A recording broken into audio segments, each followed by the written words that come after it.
ഇന്ന് ബ്രെഡ് കൊണ്ടൊരു അടിപൊളി സ്നാക്കിൻ്റെ റെസിപ്പിയാണ് കാണിക്കുന്നത്.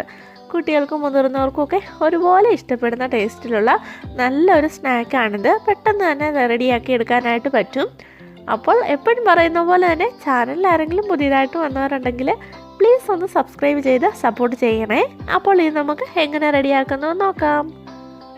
ഇതിനായിട്ട് ഞാനിവിടെ 4 പീസ് ബ്രെഡാണ് എടുത്തു വെച്ചിട്ടുള്ളത്. ഇനി ഇത് നമുക്കൊന്ന് നീളത്തിൽ കട്ട് ചെയ്തെടുക്കണം. ഇതുപോലെ നീളത്തിൽ കട്ട് ചെയ്തെടുക്കാം. അപ്പോൾ നമുക്ക് ഈ സൈഡ് വേണമെങ്കിൽ ഒഴിവാക്കാം. ഇപ്പം ഞാനത് ഒഴിവാക്കാതെ ഇതിലേക്ക് നമുക്ക് ബ്രെഡ് ക്രംസ് ആവശ്യമായിട്ടുള്ളത് കൊണ്ട് ആ സൈഡ് ഞാൻ ചെറുതായിട്ടൊന്ന് ചൂടാക്കിയതിന് ശേഷം മിക്സിയിലിട്ടൊന്ന് പൊടിച്ച് ബ്രെഡ് ക്രംസ് ആക്കി എടുക്കുന്നുണ്ട്. നിങ്ങൾക്കിനി അഡ്ജസ്റ്റ് ഇഷ്ടമല്ലെങ്കിൽ അത് ഒഴിവാക്കാവുന്നതാണ്, അല്ലെങ്കിൽ ബ്രെഡ് ക്രംസ് ഇതുപോലെ ആക്കിയെടുക്കാവുന്നതുമാണ്. അപ്പോൾ എല്ലാതും ഞാൻ ഇതുപോലെ കട്ട് ചെയ്തെടുത്ത് വെച്ചിട്ടുണ്ട്. ഇനി ഇത് നമുക്ക് മാറ്റി വെക്കാം. ഉള്ളിലേക്ക് 2 മുട്ട എടുത്തതിന് ശേഷം അതിലേക്ക് 1/2 ടീസ്പൂൺ ഉപ്പ്, 1 ടേബിൾ സ്പൂൺ ഇഞ്ചി വെളുത്തുള്ളി paste, 1 teaspoon Kashmiri chilli powder, 1 teaspoon chicken masala അല്ലെങ്കിൽ ഗരം മസാല ആണെങ്കിൽ 1/2 ടീസ്പൂൺ ചേർത്ത് കൊടുക്കാം. ഇനി അതിലേക്ക് ഒരു പിടി മല്ലിയിലയും കൂടെ ചേർത്ത് കൊടുത്തതിന് ശേഷം ഒരു വിസ്കോ അല്ലെങ്കിൽ ഒരു സ്പൂണോ ഉപയോഗിച്ച് നന്നായിട്ട് ഇളക്കി യോജിപ്പിച്ചെടുക്കാം. നമ്മുടെ മുട്ടയൊക്കെ നന്നായിട്ട് പതഞ്ഞ് വരുന്ന രീതിയിൽ നന്നായിട്ട് ഇളക്കിയെടുക്കാം. അപ്പോൾ ഞാനിവിടെ നന്നായിട്ട് ഇളക്കി യോജിപ്പിച്ച് വെച്ചിട്ടുണ്ട്. ഇത് നമ്മൾ നേരത്തെ കട്ട് ചെയ്ത് വെച്ചിരുന്ന ബ്രെഡിൻ്റെ സ്ലൈസ് ഇതിനകത്തിട്ട് കോട്ട് ചെയ്ത് നമുക്ക് ഫ്രൈ ചെയ്തെടുക്കാം.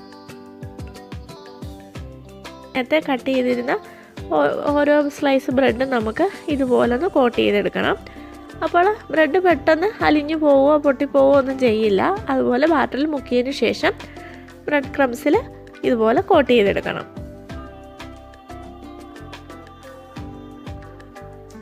ഓക്കെ, ഞാനിപ്പം എല്ലാതും അതുപോലെ കോട്ട് ചെയ്തെടുത്തിട്ടുണ്ട്. ഇനി ഇത് നമുക്ക് ഫ്രൈ ചെയ്തെടുക്കാം. ചൂടായ എണ്ണയിലേക്ക് ഇട്ട് കൊടുക്കാം. അപ്പോൾ ഫ്ലെയിമിൻ്റെ കാര്യം പ്രത്യേകം ശ്രദ്ധിക്കണം. Flame medium to low flame ആയിരിക്കണം. ഹൈ ഫ്ലെയിമിലാണെങ്കിൽ ഇത് ഇടുമ്പോൾ തന്നെ കരിഞ്ഞു പോകും. കാരണം ബ്രെഡ് ക്രംസും ബ്രെഡും ആണല്ലോ നമ്മൾ യൂസ് ചെയ്തിരിക്കുന്നത്. അതുകൊണ്ട് അത് പെട്ടെന്ന് കരിഞ്ഞു പോകും. അതുകൊണ്ട് മീഡിയം ടു ലോ ഫ്ലെയിമിൽ ഇട്ടതിന് ശേഷം പെട്ടെന്ന് തന്നെ തിരിച്ചും മറിച്ച് വിട്ട് ഫ്രൈ ചെയ്തെടുക്കാം. പെട്ടെന്ന് തന്നെ ഫ്രൈ ആയി കിട്ടിക്കോളും. കണ്ടോ, ഇപ്പോൾ നമുക്കിത് റെഡിയായി കിട്ടിയിട്ടുണ്ട്. നല്ല പെർഫെക്റ്റ് ആയിട്ട് കരിഞ്ഞൊന്നും പോകാതെ എണ്ണയൊന്നും കുടിക്കാതെ പൊട്ടിപ്പോവോ ഒടിഞ്ഞു പോവോ ഒന്നും ചെയ്യാതെ നല്ല പെർഫെക്റ്റ് ആയിട്ട് നമ്മുടെ സ്നാക്ക് ഇവിടെ റെഡിയായിട്ട് കിട്ടിയിട്ടുണ്ട്. ഇനി നമുക്ക് ഇത് എണ്ണയിൽ നിന്ന് മാറ്റിയതിന് ശേഷം എല്ലാതും ഇതുപോലെ ഫ്രൈ ചെയ്തെടുക്കാം.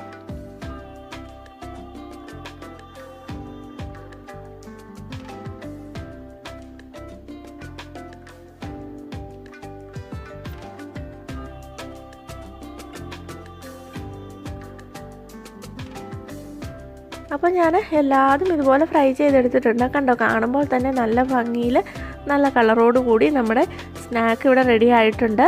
ഏകദേശം നമ്മുടെ നെഗറ്റ്സിൻ്റെ ഒക്കെ ടേസ്റ്റ് വരുന്ന, എന്നാൽ ഇത് കഴിക്കുമ്പോൾ ബ്രെഡാണെന്ന് പോലും അറിയാൻ പറ്റാത്ത രീതിയിൽ ഉള്ള ഒരു ടേസ്റ്റാണ് ഇതിന്. ബ്രെഡാണെന്ന് അറിയുകയില്ല. അപ്പോൾ നമുക്ക് പെട്ടെന്നൊക്കെ ഒരു വിരുന്നുകാർ വരുമ്പോൾ ബ്രെഡും മുട്ടയും ഉണ്ടെങ്കിൽ ചായ തിളയ്ക്കുന്ന നേരം കൊണ്ട് തന്നെ അവർക്ക് റെഡിയാക്കി കൊടുക്കാൻ പറ്റുന്നതാണ്. കുട്ടികൾക്കും മുതിർന്നവർക്കും ഒക്കെ ഒരുപോലെ ഇഷ്ടപ്പെടുന്ന ടേസ്റ്റാണ് ഇതിന്.